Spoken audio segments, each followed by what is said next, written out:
বাংলাদেশে আসন্ন নির্বাচনের রেশ ছড়িয়ে পড়েছে বিদেশের মাটিতেও, কিন্তু ভিন দেশে নিয়ম নীতি তোয়াক্কা না করেই নির্বাচনের প্রচারণা চালাতে আটক হওয়ার ঘটনাও ঘটেছে।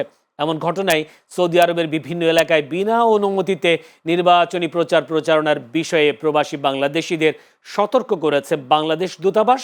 বুধবার রাতে রিয়াদের বাংলাদেশ দূতাবাস এক সংবাদ বিজ্ঞপ্তিতে জানিয়েছে, এরই মধ্যে সেখানে কয়েকজন বাংলাদেশি আটক হয়েছেন।